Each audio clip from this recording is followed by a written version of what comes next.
Hello, beautiful people. I'm getting excited. I don't know if you know, but I love celebrations. And of course, this mushroom is all about celebrations. So this June is going to be my second anniversary of the channel. So I'm already planning stuff. So let me give you a rundown real quick of all the fun things that's happening in June 2021. Depending on when you watch this, it may be over. Maybe you missed it. Don't worry, there'll be another one.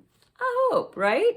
To start everything off, I have been a guest on the Mushroom Hour podcast, and it will be airing the first week of June. And then if you've never heard of Mad Honey, you need to go look it up. I'm going to be doing that on camera, and that is going to be on the website because YouTube censors that here. And then I'm getting a tattoo. You'll be coming with me. It's going to be on camera. You'll see it all. That'll be here on the channel. But to celebrate that, y'all, I think this is kind of cute and fun. I opened my Etsy store, right? It's your own tattoo, right? How cute is that? I got a lot, so don't worry. They'll be for sale in the Etsy store. I'm going to be doing a Zoom with my patrons like I do every month, but this month I'm inviting 20 of you to your own Zoom meeting. If you want to get thrown in the ring for that, throw your hat in the ring for that, whatever, I'm going to be pulling from the people that have subscribed to my email list. I only send you an email once every other week, maybe, if that. I have to pay every time I send them out. So you don't have to say anything, do anything, just sign up to receive an email, and I'll pull from that list of people, and I will give you the link, and I will invite you to our Zoom meeting in June. I am going to teach you how to make soma in June. I'm going to teach you about the importance of the Siberian Amanitas. And then to celebrate, the Siberian ones will be the ones that I use in everything that's going to go up for sale in the Etsy store in June. Now, I have been a busy girl finding the right things. This is one of the bottles that's going to have oil in it, and I finally got some more Pantherina. So Pantherina oil will be in the store. Check it. That's real silver. Look at this one. This is going to be the most expensive one in the store. It is amber glass, crystal, made in Germany. This is 3 of many special bottles, and I'm going to have a couple of special tins for the smoke blend. The biggest thing is we are having, you know how I usually do a solstice ceremony, summer solstice, winter solstice, drum ceremony? Well, I'm inviting you to come with me at our drum solstice ceremony. We're going to do classes. I'm going to feed you. I'm going to put you up. There's 4 tickets left. Go learn about it on the website. It's a retreat. So just read about it, buy your ticket, come hang with me June 19th and 20th. That's everything. And the reason I'm making this video is because when I did the video about the new corporation that's going to be selling this, and I interviewed the CEO, that interview is on my website, amanitadreamer.net. And there were a lot of misunderstandings about what's happening with this company, or in general, the way the rules work. And so this is educational, not just about this mushroom, but also about all things that are for sale in America for human consumption. So what I want to do is cover these things and hopefully help you out and make it make sense for you. Well, there's the government, there's the FDA, there's doctors, there's patenting, and there's corporations. All of these things are at play all the time, and they all have different rules and different ways that they affect me and you. So let's start with the government. The government, all they can do is say whether something is legal or illegal. And the federal government can do it at the federal level, but also states can do it at the state level, which here in the United States presents a really unique problem. And that is a state can choose to make something legal that the federal government still has as illegal. Likewise, the federal government can make something legal, but that doesn't mean your local government has to keep it legal. And we still have that. Here in the southern United States, there are still dry counties where alcohol is illegal, even though it's been legal since the 1930s. Just because something is legal doesn't mean it is unregulated. And so the federal government has a branch, the Food and Drug Administration. So what they do, what their job is things that are legal for people to be buying, selling, and trading and using. The FDA then is going to control how all that works. And I understand the reasoning for the FDA, because there was a time before the FDA where people could sell anything packaged in any way and make any claim they wanted about it and cause a lot of harm, poison people, not be what they said it was, that kind of thing. And it's important to have that kind of regulation when you've got a population this large. I get that. You wouldn't want a grocery store to be able to sell meat to a lot of people full of E. coli bacteria on a regular basis. You wouldn't want someone to say that they're selling you vitamin C when there's no vitamin C in it, and it may be laced with a poison or a toxin, and they can just do this and they know that they're doing it and nobody can do anything about it. Do you see what I'm saying? I get that there's a reason for the FDA. My opinions, though, about how they currently function is not the focus of this video, and I would really like to get away from that in the comment section, although I already know what y'all are going to do here in the comment section. I'm trying to stick to what things are and the rules and the purposes for their creation and how they currently work, whether I agree or disagree. So the FDA is going to control things that you can say or claim about something, and if you can buy, sell, or trade it for human consumption. And so currently, this mushroom is listed. The only regulation about it in this country is that it is not for human consumption. So if you buy it or sell it or trade it, you have to list it as not for human consumption. It has to be on the packaging somewhere. So this means then that when I sell the stuff that I sell on my Etsy store, that's why I'm always telling you it's not for human consumption. That is going to be changing, and we'll get to that when we talk about corporations. The next thing is, just because it is safe for human consumption doesn't mean you can make a medical claim about it. And the FDA governs this as well. If there have been no medical trials on it at all, then you can't make a medical claim about it. So you may see a lot of natural things that are okay for human consumption, and you'll see these weird words like awake refreshed or helps calm mood, because these things are not listed as symptoms of any disease. They're not disease states. Anything that the medical industry has established that they can treat, you can't then make any claim about it. So Sweet Dreams is the name of what I sell, but I can't claim that it will make you dream.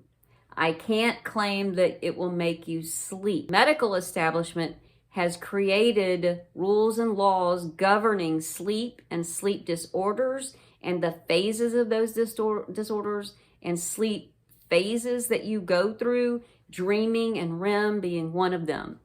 And because they've developed drugs for that, like Ambien, those drugs are made to treat those conditions. So you have to be very careful when you want to make any claims about something, that you make absolutely certain you're not using any terminology that can be used or construed by the FDA as making any medical claim. Now, there are large companies that sell food supplements and natural medicines, but they have people that they hire that's their sole job, is to find out what words they can put in the advertising and on the packaging. Nextly is advice. So doctors are the only people who can give medical advice.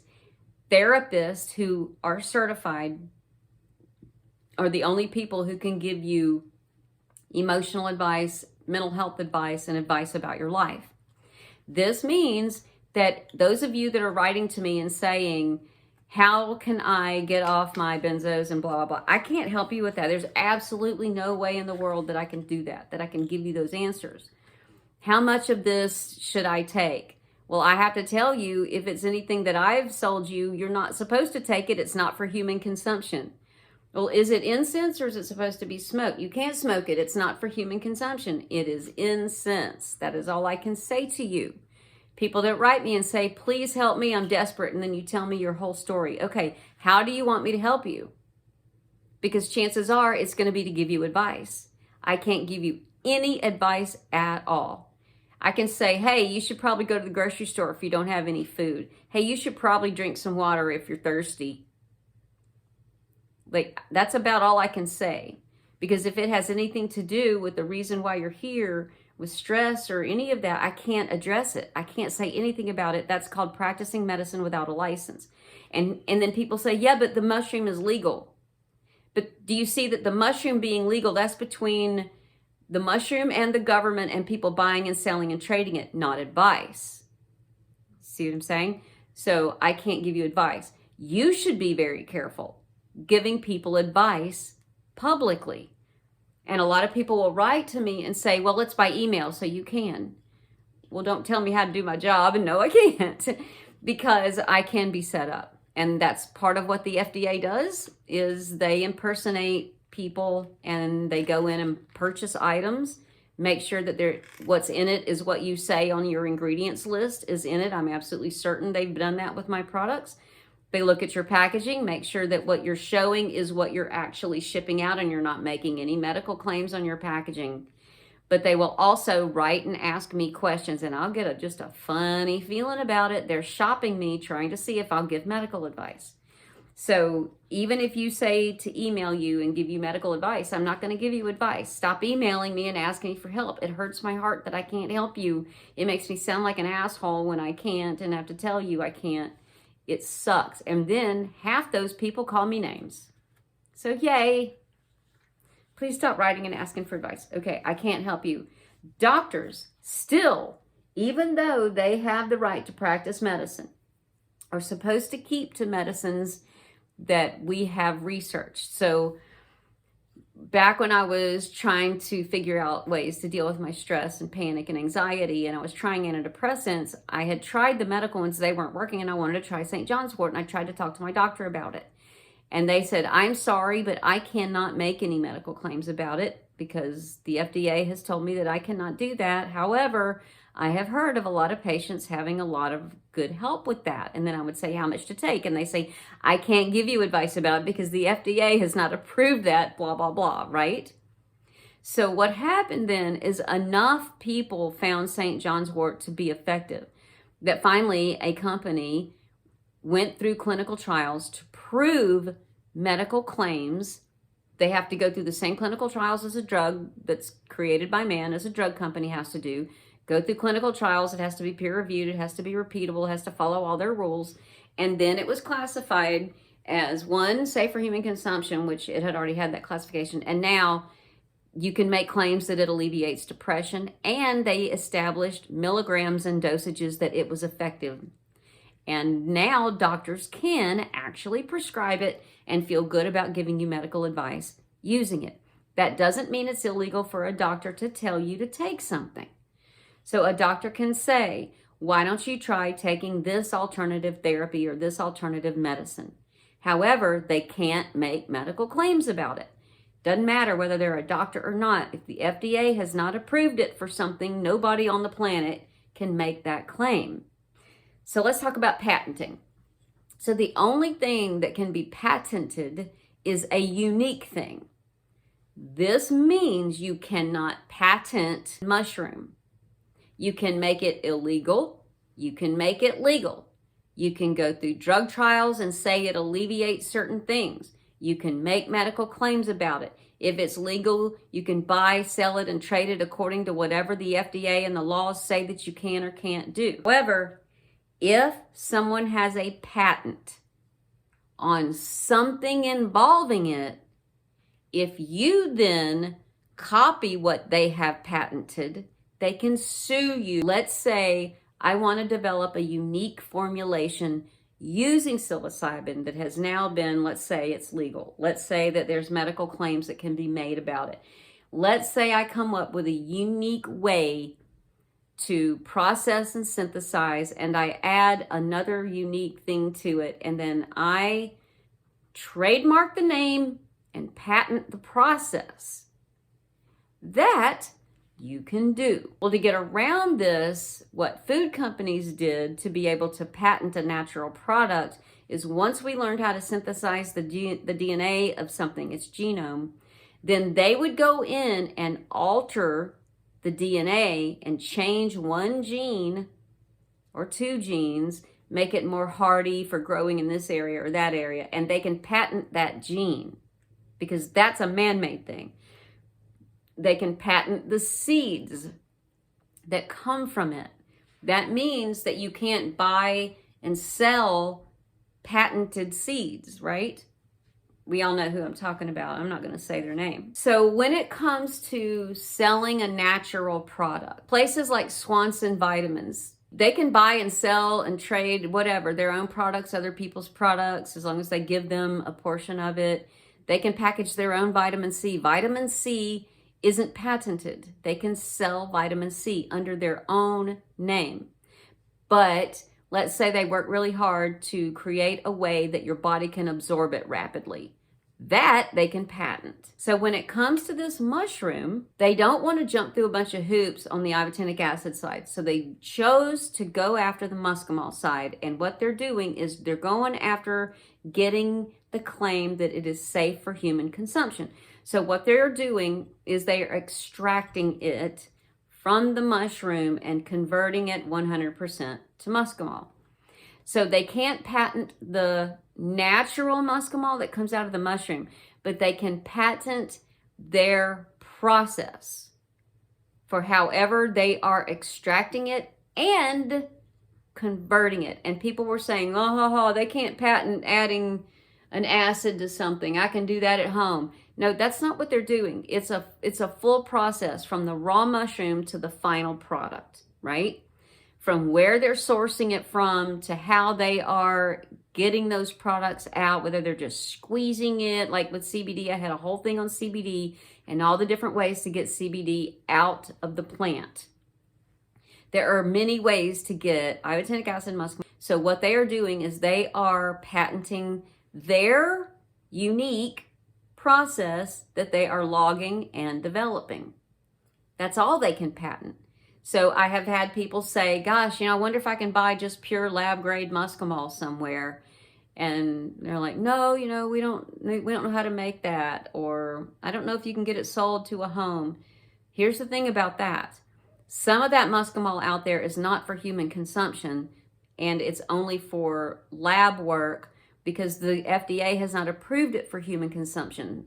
So if you buy it, if labs are even able to sell to a home, they have made synthetic muscimol, made it like back in the 1960s. So absolutely, yes, you can. And you can buy it if they're willing to sell it. If there's no rules or laws against selling and shipping to a home, you can buy it.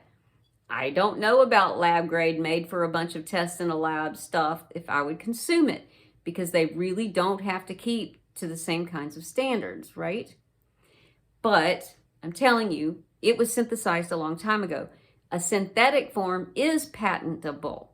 So there are patents on the process for making it in a synthetic way. So now that we know that this corporation cannot own this mushroom, you can breathe.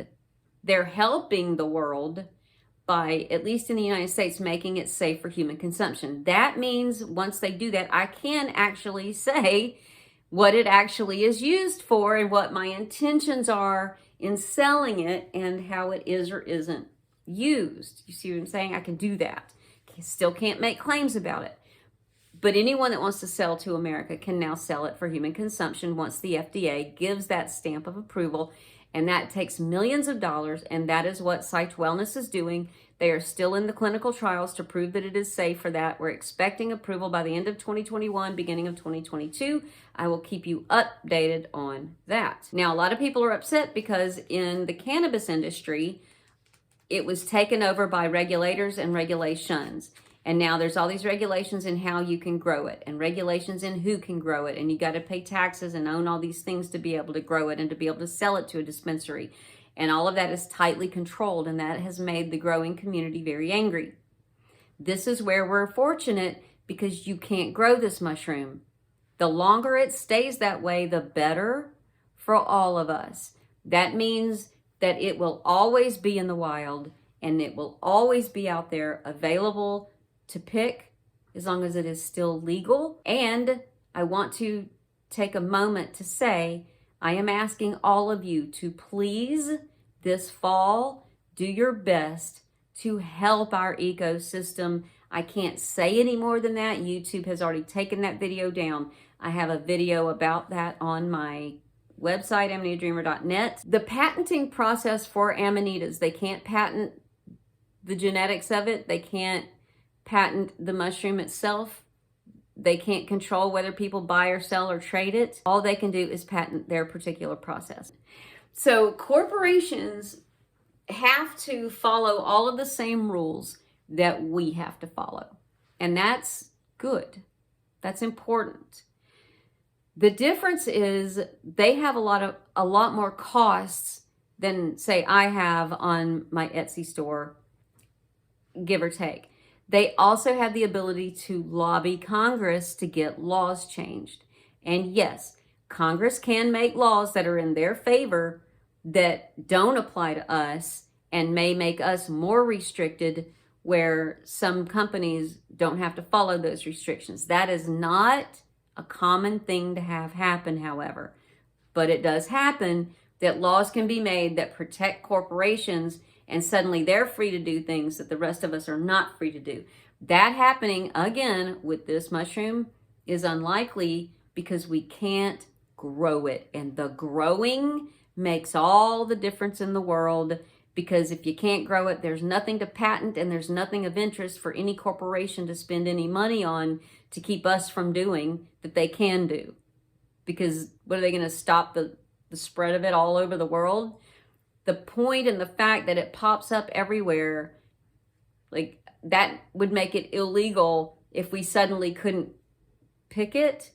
If it became illegal, then the corporations couldn't sell it. So that would hurt their bottom line and the whole reason they exist. So in a way, we are all protected by the fact that this mushroom will not allow itself to be grown.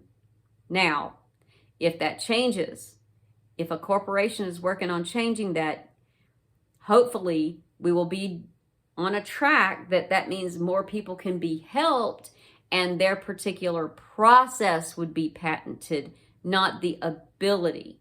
Which means if they patented the process, good luck trying to figure it out.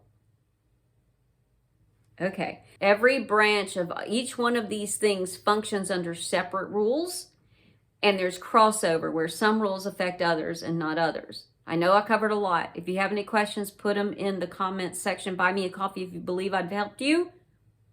I got to pay the bills on my website and keep teaching and keep helping. Income dropped in December of 2020. Ad revenue was $480 a month. Today, it is $50 a month. I need patrons. I need coffee.